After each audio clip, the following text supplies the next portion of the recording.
As you can see, I have the wonderful, incredible superstar and friend, Stella Creasy, sitting on the stage with me, which I'm really thrilled about, who is, I keep telling everybody, she's the Shadow Minister for Business. I think actually what Stella's just explained is she's in the business team, but to me, she is definitely the Shadow Minister for Business for Women, because I think that's what we're here to talk about, and I know that's where her, a large part of her interest lies. But I just want to explain a little bit about this afternoon. We're going to be chatting for 25 minutes or so, and then we're going to open it up to Q&As. We've got a couple of mics, and then we're going into a workshop, taking from the conversation we've been having an opportunity for you to look at where your vision for your lives, for your future, whether it be starting a business or having an empowerment to your lives which is going to change everything. I mean, anybody that comes to WOW is either on a search or has already found that whole focus, certainly for their lives right now. That's why you're here. But let's just see if we can take you a little bit further on that. And we've got a number of people from Seed who will work with you on a fun way of creating the vision of your life. We will then have a bit of a feedback here, and then have another fantastic panel at 3:30 with Debbie Moore, who is the founder of Pineapple Dance Centre and the first woman to start a public company at the Stock Exchange. A very extraordinary individual, also not in the room yet, but she'll be talking to you about her new foundation.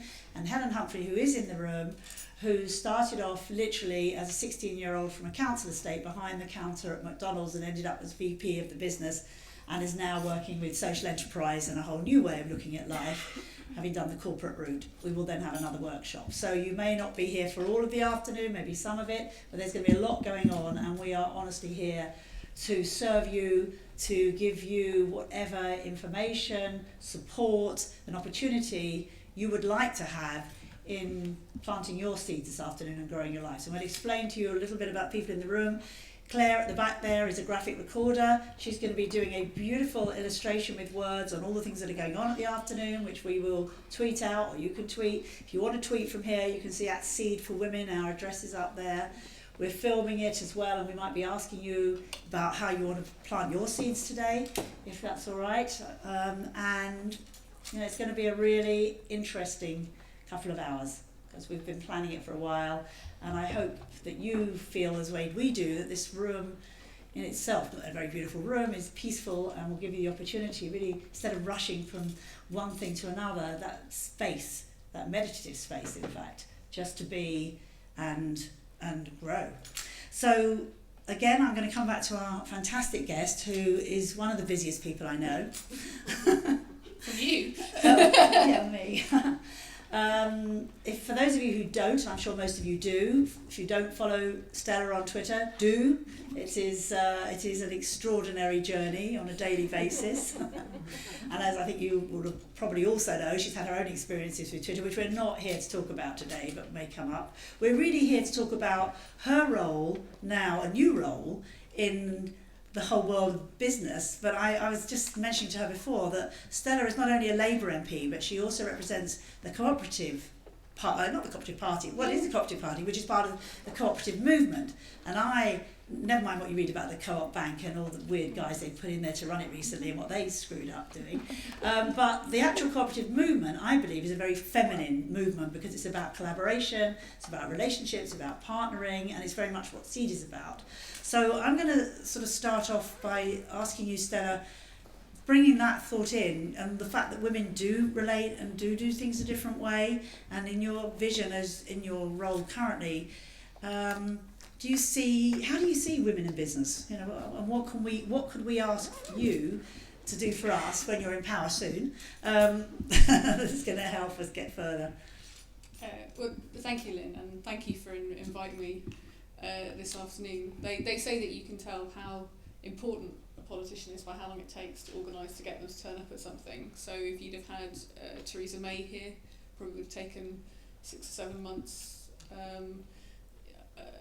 Helen Didn't Grant, ask Theresa May, actually. maybe a couple of weeks to organise. But when you texted me this morning, you said, "What are you doing later, Stella?" Such a liar. She's such a liar. I mean, you have to get in her diary weeks and let me say, and I know that because we've worked on a lot of projects now. But this is something I feel really passionate about, partly because I spend a lot of my time having debates and discussions with people about where women don't have power and how women are excluded. And one of the things I feel very strongly is I'm a feminist, and feminism for me is not about women, it's about power. It's about the fact that power is unequally distributed in our society, and as a result, women all too often miss out. Oh, sweetheart, getting rolled off.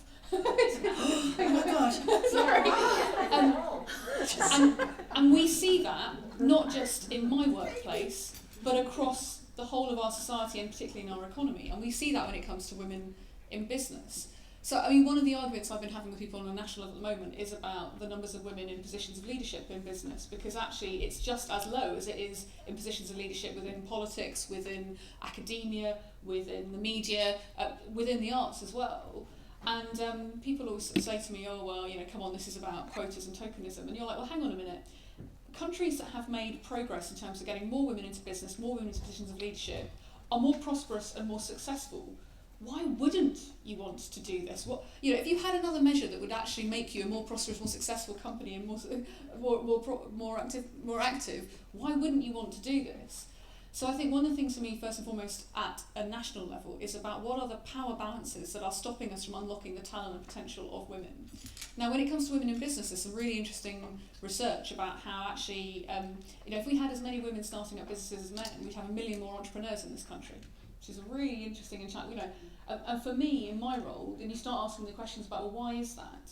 And why is it that women are about 1/3 of self-employed people in this country, but actually, since 2008, we've made up 80% of the people who are self-employed. So there's been a real explosion over the last couple of years of women going up into setting up business or working for themselves, and yet we've got a long way to go. What are the power imbalances that are stopping us being equally entrepreneurial, equally creative, and equally successful?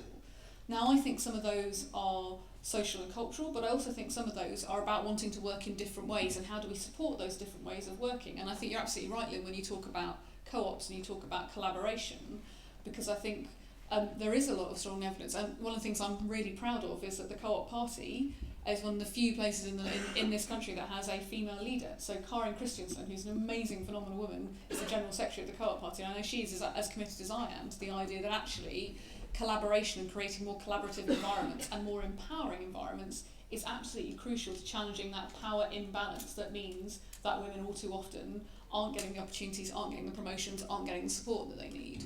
So I think you're absolutely right to pick up on it, because it's about creating a different culture, which isn't saying that women have a singular way of working, but that there are different ways of working which are more conducive to a more equal, more open way of collaborating, and women do better in those environments. Yeah.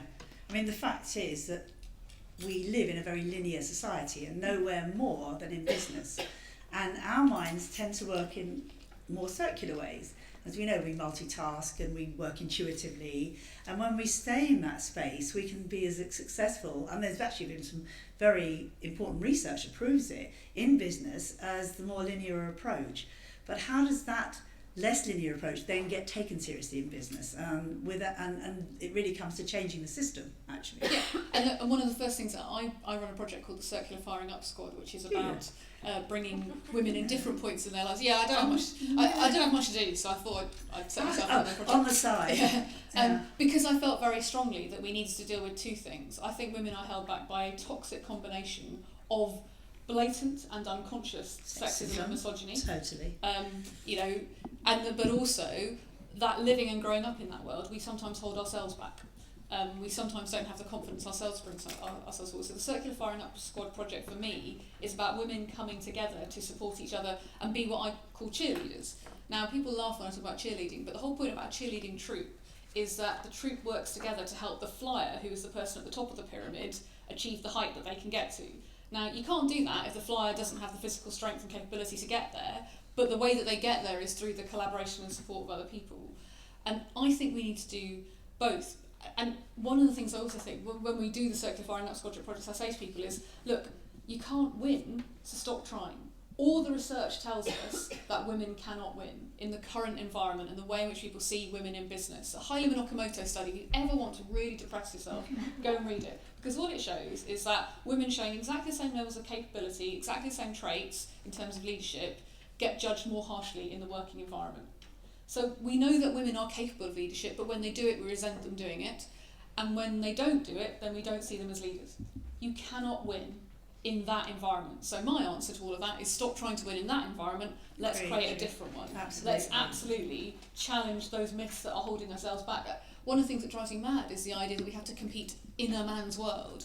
I had a big argument with a journalist the other day because he said that Pussy Riot had balls.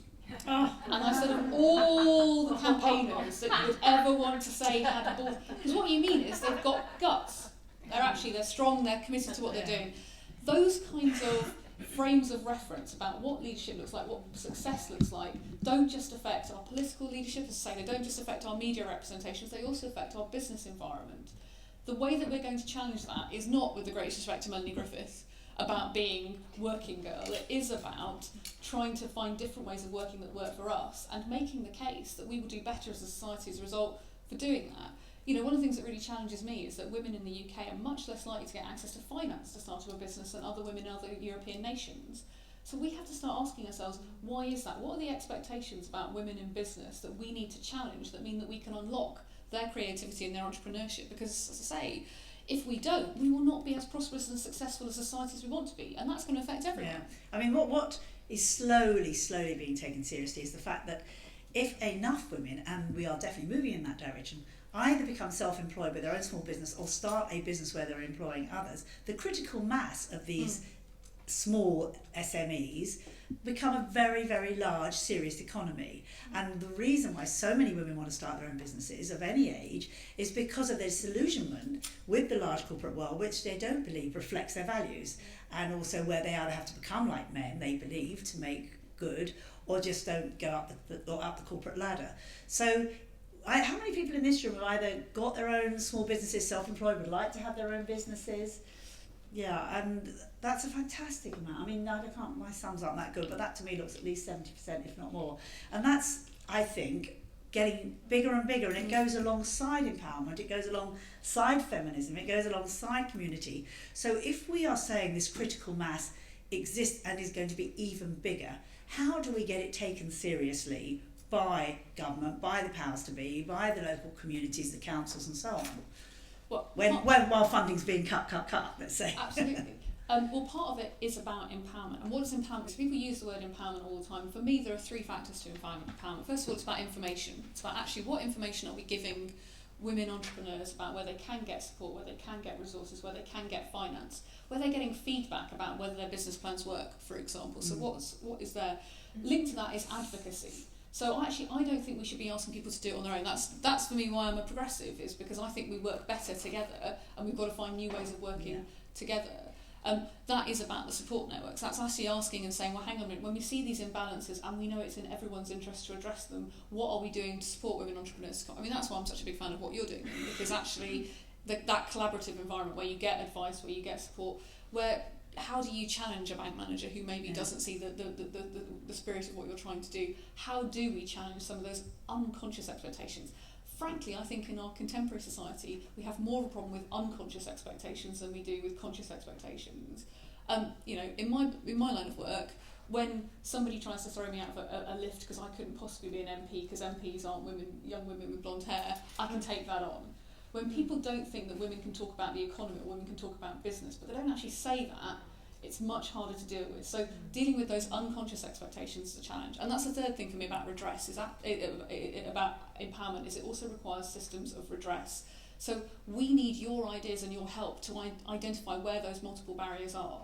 I'll give you a great example of this. So at the moment, one of the big debates that we're all having is about access to childcare. And I absolutely recognise there's a role for how do we get more women access to childcare so that they can balance having a career, having a business, having a job. I think you're a great case in point, Madam. How do we help make that work for you? Because that baby's listening to every one of your words. Yeah, totally going. But I also have a burning and agonising frustration that we're still having a debate around childcare as a women's issue, and it's still, when I talk about issues about women in business, the first thing people say to me is, oh, childcare. And I think, actually, what will make our business environment better across the piece is making childcare a parenting issue, because there are as many men who may not start the businesses they want to start, or may not feel that they can work in a different way because of expectations on them. So how do we have that debate? How do we have a redress system in our society that recognises that changing all of these kind of behaviours will help both genders? And it's a changing world. When I started my business and I was in my 20s and I had 2 children, having a nanny was the kind of route you did. You worked very hard so you could pay the nanny so you could go out to work. These days, there are more and more men, husbands, fathers, staying at home and taking that childcare role on, which is a much healthier way of doing it. I can't remember the figures, but it's just going up and up and up. It's like, out of every, you probably know them more than I do, out of every 5 households, it's something like 3 of them where the women earning the greater amount, or where they're the ones that are going to work. And certainly all the women I know in fairly high pressured jobs with children have got their husbands working from home or taking over childcare. It is a changing society, and technology partly. It is, but unfortunately, the majority of people still think that domestic chores are something for women to manage and for women to organise that part of the relationship. And actually, there's just been a study done in America that shows that men will say, "Oh, well, that is something that women have to do." So we have the irony of, we have male employers who are saying, "Oh, yes, I need to be more aware that my female employees will have to deal with this." So we're kind of repeating those patterns. So I think there's something for me about how do we move forward in a way that we aim for the kind of change that we want to see on both sides. So we don't say how do we accommodate the unconscious imbalances in power, but actually how do we bust them open, because otherwise another generation of women will be constantly asked to make compromises, and those compromises will always be seen at the expense of their ability to run businesses or their ability to be the successes that they can be. And that's the thing for me, is what are the unconscious expectations that we're making that we therefore we cannot have it all, so what bits of it do we want to have, rather than going, well, hang on a minute, why is it that we can't have it all? There was another interesting piece of research that I got contacted about this week, which was done by Opportunity Now. I don't know if you saw it, where it said that I can't remember exactly the amount, but maybe 50% of women without children believe they have to work a lot harder than women with children, because there is more flexible working now, and it's the women with children that get more opportunities to do that. And my answer to that was, I actually think women with children work harder because they do turn up for their children's sports days and all the other things that I didn't necessarily do. But they are now then going home because of technology and catching up on their emails at midnight and as you say, being responsible still for the homes, to doing even more juggling. And we have to be careful that we don't burn out, and we also have to be careful that women don't start attacking women for certain types of ways of working. We should all be offered flexible working if that's the job you do and it fits in. Why not? Because we have the technology. But it's changing so fast. Well, I think that's the thing for me, where I'm very keen to look at how, if we change the conversation from being about women versus men to being about how is power distributed to decide your life. So who really has that freedom? The freedom to be able to be creative, the freedom to set up the business that you always wanted to, the freedom to be able to get the support that you need to be able to achieve that. Then we start having different conversations about the ways in which those expectations come. Because you're right, sometimes women will judge other women on the basis of the power imbalances that they're used to.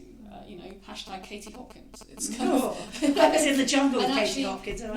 What that does is it repeats the same patterns of inequality that mean that still women are not getting the same finance that they need, they're not getting the same support that they need, that we have an identical perception of what a women's business might look like, and therefore how women might want to work.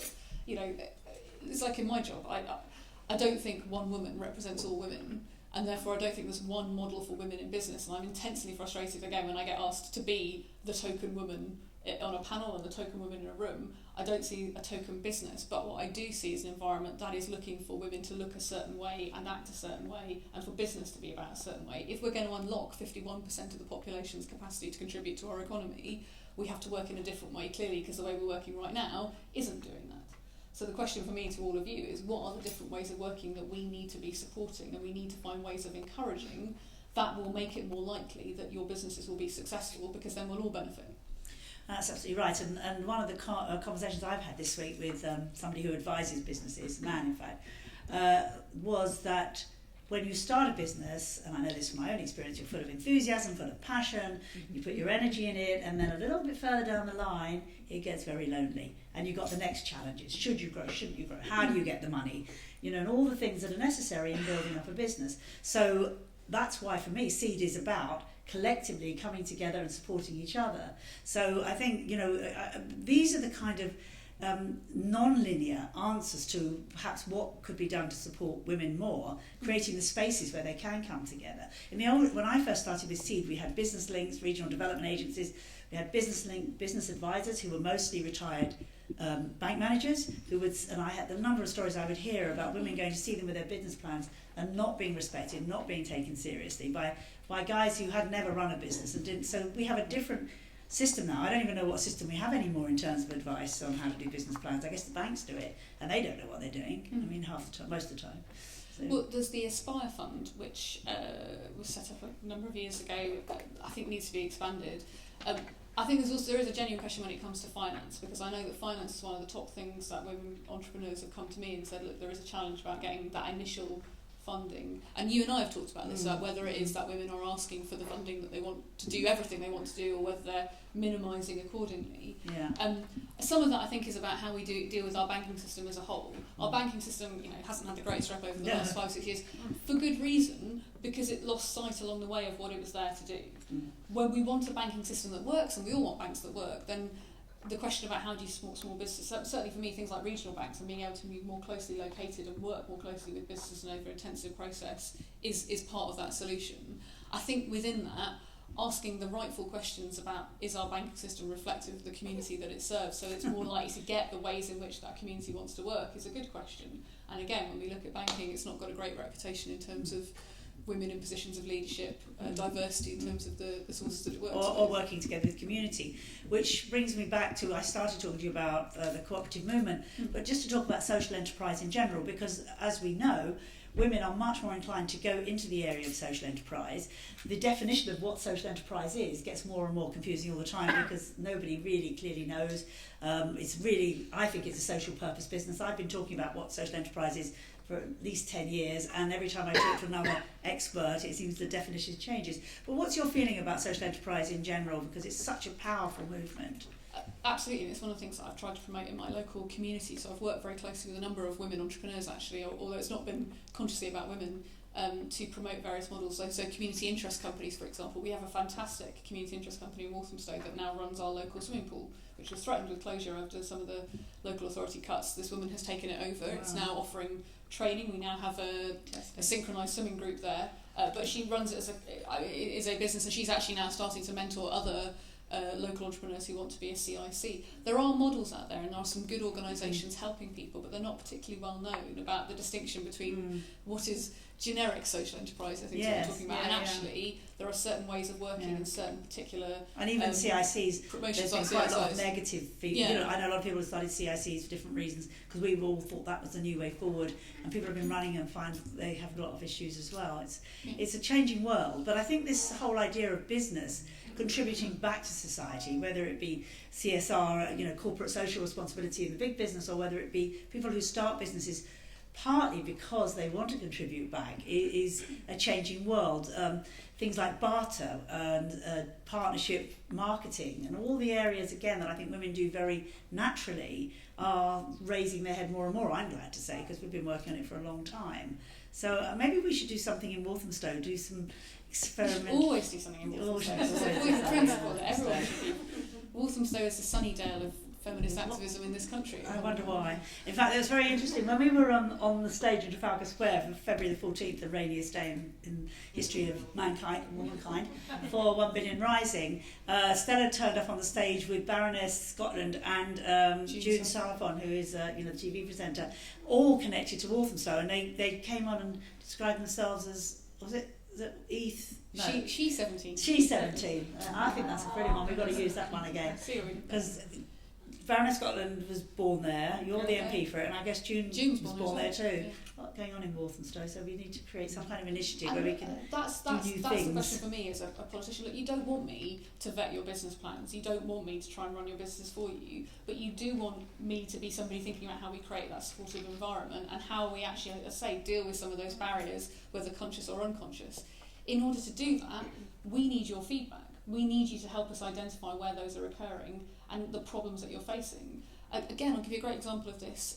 Foster caring, actually, there's a lot of people who are foster carers, and that is a self-employed business, but the way in which the foster caring system works can leave them hanging for long periods of time without certainty about whether or not they're going to take on a placement. And these are passionately committed people. I had a really lovely woman come see me in my constituency the other week, and I really felt for her, because trying to manage it as a business and trying to also do the work that foster caring involves was incredibly difficult, and you could see the ways in which the system was mitigating against her offering that service, that therefore we needed to change. Now, if she hadn't had that conversation with me, it's not something that would necessarily occurred to me.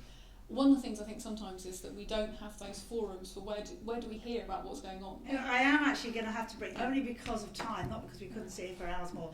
We have got 30 minutes now for a workshop, and if it's okay with Stella, first of all, I'd like everybody to thank her, Stella for Prime Minister. Yeah.